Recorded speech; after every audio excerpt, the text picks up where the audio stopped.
Sí, exactamente. Nosotros tenemos internado desde hace más de 10 días un paciente con un cuadro respiratorio agudo de 14 años y como en estos casos se da, hay una presunción médica para lo cual se toman muestras de sangre y se envían. ¿A dónde? Al Hospital Rossi de La Plata. Es para virus y gérmenes raros, para que se entienda. Y a Pergamino. En el hospital de Pergamino hoy vino el informe de que el paciente ha padecido un hantavirus. En general la población tiene idea de lo que es esto. Es un virus bastante agresivo, que tiene una mortalidad muy alta, que afortunadamente en este caso el paciente está bien, saliendo ya de su cuadro agudo y con una evolución buena. Es más, nos sorprende la evolución que ha tenido, tiene 14 años y el tema es tomar medidas al respecto. Primero, de que son casos aislados, que en Bragado ya ha habido casos de hantavirus en otros años, que yo recuerde hubo 2, en 30 años este sería el tercero, creo, si la memoria no me traiciona. Y lo importante acá en el caso es de que estos son casos esporádicos, como dije, que no esperamos que haya otros casos, pero de que la población tiene que estar alerta. ¿Qué quiere decir esto?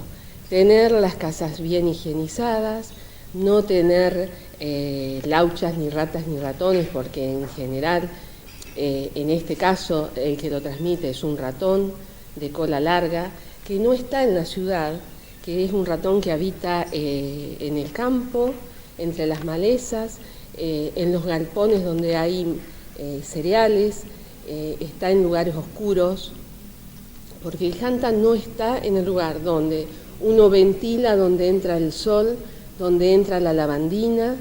Entonces, lo importante es tener las casas bien limpias, bien ventiladas, no convivir con ratones, desratizar, que es lo que corresponde, y con eso es suficiente.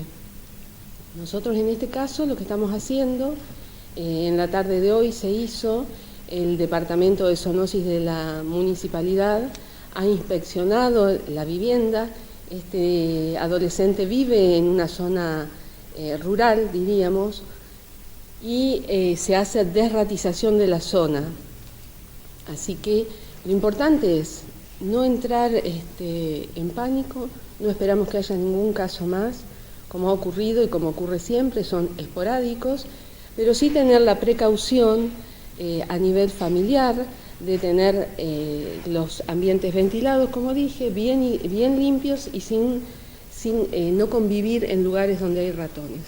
Doctor, ¿cuáles son las características de esta enfermedad y cómo ha sido el caso que se registró acá en Bragado?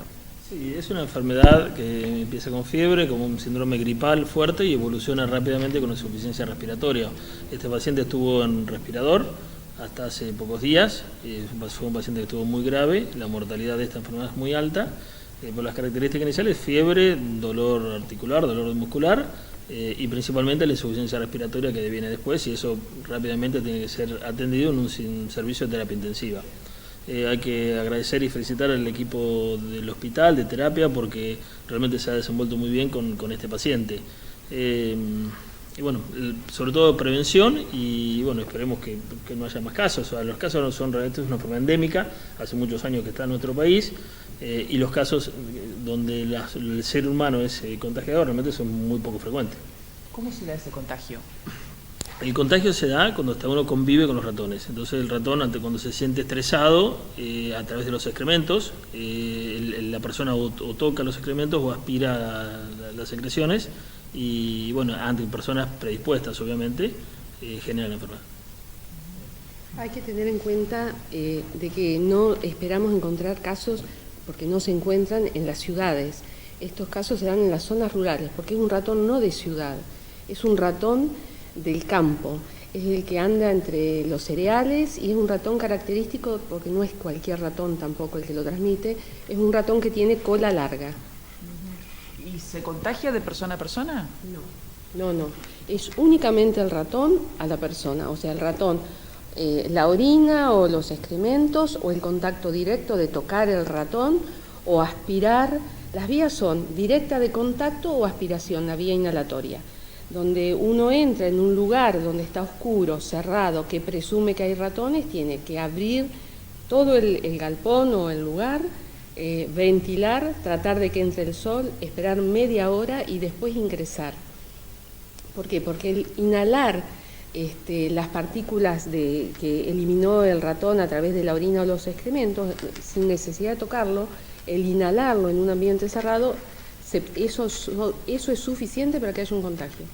¿Y la familia del joven tenía sospecha de que podía ser alguna cosa así, o ustedes como médicos? Bueno, hoy Zoonosis hizo la inspección, la hizo durante la tarde de hoy, no tengo el informe final, pero la mamá nos contó que como cuando construyeron la casa hicieron un obrador de chapa, un galponcito de 2x2 chiquito, y eso ellos lo usan como galpón de depósito de cosas que no usan, y eso no tiene ventana, tiene únicamente una puerta, es un lugar cerrado que no entra nadie, y seguramente ahí esté el problema. Bueno, digamos, es importante destacar y llevar tranquilidad y remarcar el hecho de que los vecinos tienen que estar alerta y tomar las medidas que manifestaban ustedes, que depende de uno erradicar este tipo de cuestiones, ¿no? Exactamente, todo pasa por la limpieza y por la desratización. Eso. ¿Ustedes en algún momento pensaron que podía ser esta enfermedad? Sí, por eso se pidió la serología, sí, ante un cuadro similar de una insuficiencia respiratoria de origen viral grave, siempre se pide. Es poco frecuente que de positivo, pero es una zona endémica, o sea, casos habidos de hace 30 años a la fecha, ¿no? Claro, Pero enfermedades hubo raras. 3 casos, los otros Gracias 2 pacientes fallecieron. Sí.